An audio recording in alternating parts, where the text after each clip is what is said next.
the great Todd Zolecki, MLB.com. Look at you. We got you in person. Oh, man. Looking sharp. What's up, my brother? Hey, how are you? Good. What's happening, guys? I'm at the ballpark, but I'm kind of walking around. Just getting in a little quick turnaround. So, I know. We thank you for stopping in. We need you today because there is quite a bit of panic going on across the Delaware Valley, and last night was pretty excruciating. What's the whole vibe around the club?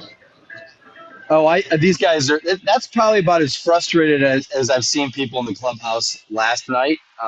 They're just super frustrated. That's a game they should have won. There's been a few games over really since the break that they feel they should have won. They dropped that first game in Pittsburgh coming out of the break. They dropped a game in Minnesota that they had a late lead. They dropped last night's game with a late lead. And, the top of the order is not hitting. Zach Wheeler didn't pitch well the other night. And I think they're frustrated because they know they're way better than this. I'm hearing a lot of stuff from Phillies fans saying, this team's not going to win the division. They might not make the playoffs. I'm like, pump the brakes, everybody. Listen, it would be disastrous if something like that happened. I think they're going to be fine. I think they're going to pull out of it, but there's no doubt they're not playing good baseball right now. Yeah, no, I mean, they're going to make the playoffs. I mean, that's ridiculous. Yeah. But I'm with you. I mean, and I never worry. I say this, I never worry until kickoff. So I'm not concerned about that. But I am concerned about the competition because the Dodgers get Flaherty, the Padres have a super bullpen, and all of a sudden the National League looks a little more formidable. It definitely does. The Dodgers addressed some of their needs. You mentioned Flaherty. Although it was interesting, Ken Rosenthal at The Athletic wrote last night that the Yankees were also in on Flaherty, but they backed out because there was a concern about his back with his medical. Flaherty had a back issue earlier this year. Had a couple, had some treatment done on it, and they weren't convinced that he could hold up. So that will be something worth watching the final few months of the season and into the postseason because they've had a ton of injury issues, rotation issues. Padres got better. They paid a huge price to get Tanner Scott from the Marlins, but that's something that they felt they needed to do. They've fallen short the past few years in the postseason, so they got really aggressive at the deadline. But here's where I kind of come down on the Phillies. I think if you asked people outside of Philadelphia, because we're watching this team play every day, we see their shortcomings, we see what's not been going well recently. But if you ask people outside of Philadelphia, would you rather have the Phillies roster or the Padres roster? Would you have the Phillies roster or, the Brewers roster, et cetera, et cetera? I think a lot of people say, man, that's a really good team right there. They're not playing well. There's no doubt. But Harper's going to get back on track. Turner's going to get back on track. Bowman only has a few RBIs in the last 20, 25 games. He's too good of a hitter to continue to struggle like that. And I think Strom's going to get back on track. Alvarado has pitched a little bit better recently. The talent is there. And the moves that they made at the deadline make this team better. But it's always going to come down to Harper, Turner, Realmuto, Schwarber, Wheeler, Nola, and I have no reason to think that they're not going to get this thing turned around in the next couple months. Yeah, I mean, that's your foundation, right? And I'm with you. I still believe in their foundation. So I look at, you look at hitting, starting pitching, and the bullpen. And I still believe in all three of those things. But they got to get better, a little bit more buttoned up. They're a little sloppy. Even like you look at extra innings last night, you got to do better runners in scoring position. And I know you're right. I mean, Bryce is scuffling right now, and he'll get out of that. Yeah, he's like 1 for 25, 1 for his last 25. That's crazy. He was player of the month in May and June for the National League. He was playing like a MVP candidate. It was kind of, remember going into the break, it was, who's the MVP going to be? Is it going to be Ohtani or is it going to be Harper? So, yeah, he's going to get a turnaround. But you're right. I mean, runners in scoring position, the bullpen is just walking way too many guys. They're not throwing enough strikes. That to me is what is frustrating Rob Thompson the most right now with the bullpen. He's like, the guys go out there. They just got to start throwing strikes. Let the Yankees beat you with their bats. Don't let the Yankees beat you because you walked a couple guys, and now you're in deep trouble, and now you're in a high pressure situation against a very very good Yankees lineup. I mean, gosh dang, how do you pitch? How do you pitch? Soto and Judge and Jazz Chisholm's playing out of his mind right now, feeling the juice in that trade from the Marlins. So they got to do better. There's no doubt. And you, just little things, and I chalk it up to a lot. You've been doing this for a long time, and you know it. I know you feel it because I felt it when I was a beat guy. Like I felt the length of the season, and they do. And so little things like Bohm's got to be on third on that fly ball, right? And it's those little things that creep up in July, August, where your head starts to float a little bit. Yeah, Bowman needed to be on third there. He should have tagged up the score. But you mentioned like the length of the season, so and I'm not expecting this to relax any Phillies fans, but it was something I found interesting. So after Monday night's loss, they had lost 9 out of 13, so they're 4-9. I went back and looked at every Phillies postseason team. There's only been 16, so it didn't really take that long. but I went back and looked. 14 of those 16 postseason teams in Phillies history all had a 4-9 in stretch or worse during the course of the season. The 2022, 2023 teams had a bad stretch like that. Every year from 2007 to 2011, they had a bad stretch like that. The 1980 World Series team, they had a bad stretch like that. The only 2 times a Phillies postseason team did not have a 4-9 stretch or worse during the course of the season was 1977 and 1993. And I only looked that up because everybody's like, they're terrible.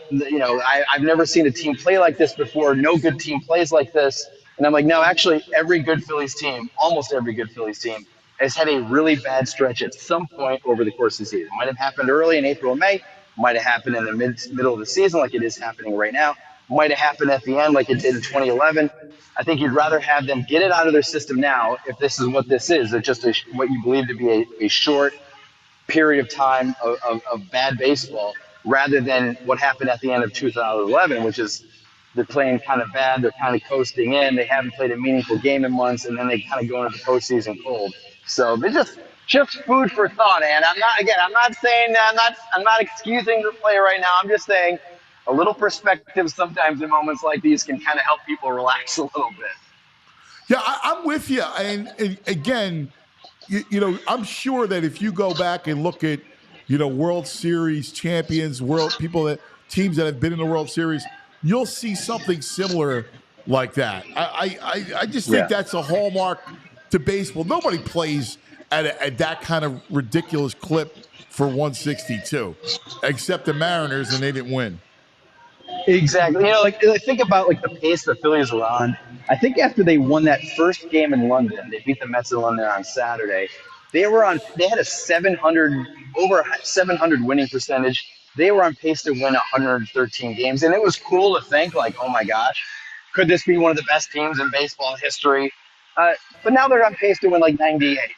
They no longer have full share of the best record in baseball. Now they're tied with the Guardians for the best record in baseball. They still have the best record in the National League, and they still have a big lead in the NL East. So they just got to get it turned around. They got to get it turned around at some point. And I don't think. Listen, if we're talking in 2, 3, 4 weeks from now, and we're like, holy crap, they've lost 20 out of their last 32 games, and then maybe it's time to worry a little bit. But I think they'll be okay. Dude, I say the same thing. I say the same thing, which is right as you get to kickoff, approaching kickoff, if you're scuffling then, now I'm worried. Right. So, they think they're going to get Ranger Suarez back on that final leg of this upcoming 3-city road trip. They think he's going to be back to pitch against the Diamondbacks.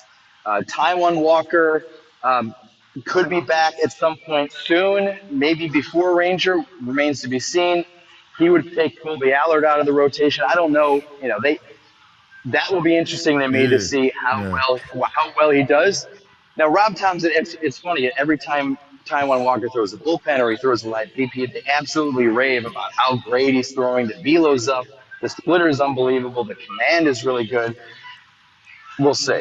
We'll see. But he would help. I know. I'm not saying that. Like he's going to be a savior. People are looking at him as a savior. That's not panacea, right? No. Todd he was talking me off the ledge that he's bringing up Taijuan Walker. No, I guess. Well, let me put it this way: I would rather have Taijuan. I would much rather have Taijuan Walker in this rotation right now than Colby Allard. And so maybe he can be back before if he can be back before Ranger comes back. That's at least a quality starter rather than what they've got. What's up with Turnbull? Turnbull he just started to throw off the mound. He threw off the mound the other day. I think it was Monday. He threw off the mound here, and then he went back to Clearwater, where he's going to continue to rehab. It sounds to me like he's not going to have an opportunity to get stretched out before the end of the season. So it sounds like his rotation days are over. Not saying, I guess something could happen where they change their mind or he comes back quicker than they expect. It sounds to me, though, that when Turnbull comes back, he's going to be a bullpen piece. So right now, the way the bullpen is made up, he could be the long man. He could fill the Jose Ruiz role possibly. Gotcha. Hey, Todd, most people have, it doesn't feel like it, but most people have the Phillies as one of the 3 or 4 winners of free agency. But one of the losers that seems to be popular is the Braves. And are you surprised? Are the Braves thrown in the towel? They didn't do much this trade deadline. Yeah, they really didn't do that much. I think a lot of people were, I don't want to say worried, but a lot of people were thinking that they were going to go out and get Crochet yesterday to bolster their rotation because they've had so many injuries and they've been down a little bit. Just does not seem to be their year. And Alex Anthopoulos is usually pretty aggressive. I don't think he sees the writing on the wall. I don't think he's giving up on the season by any means, but I also think he's probably being a little pragmatic and sees a team that's struggling. A lot of their stars aren't playing well. They have some pitching issues. And so, is this the year to, make a big, bold move when he might still be a little bit short? So I still think they're a good team. I still think they can be a dangerous team.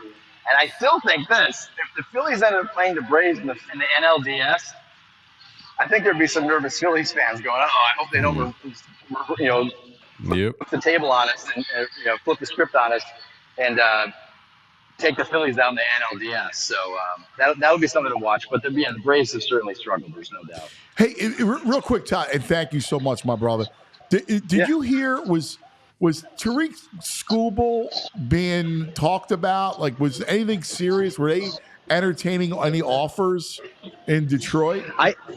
I did not hear his name as much as I heard Garrett Crochet's name. The Phillies were interested in kind of monitoring Garrett Crochet, which would have been interesting. Maybe they would have viewed him as a starter down the stretch and then a bullpen arm. Now, there was that whole situation where, he would not, his agent had said, or, he had said that he would not have pitched in the postseason without a contract extension. I don't necessarily believe that it would have definitely gone down that road.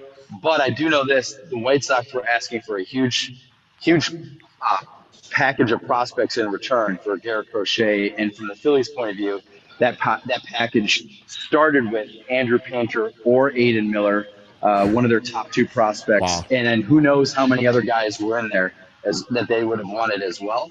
So I think the Phillies were interested, but they weren't willing to pay that price at this time. So maybe in the offseason, that's something that they kind of circle back and take a look at. But right now, but I didn't hear Tariq Skubal as much as I heard Garrett Crochet. Brother, listen, thank you so much, buddy. Always love your input, love your takes. You're the best, pal. Go enjoy the game today. Hopefully they salvage the series. Salvage one. Yeah, they need one for sure. They need one. Thanks, guys. Appreciate it. Here he is, Todd Zolecki. We all silly like the mayor.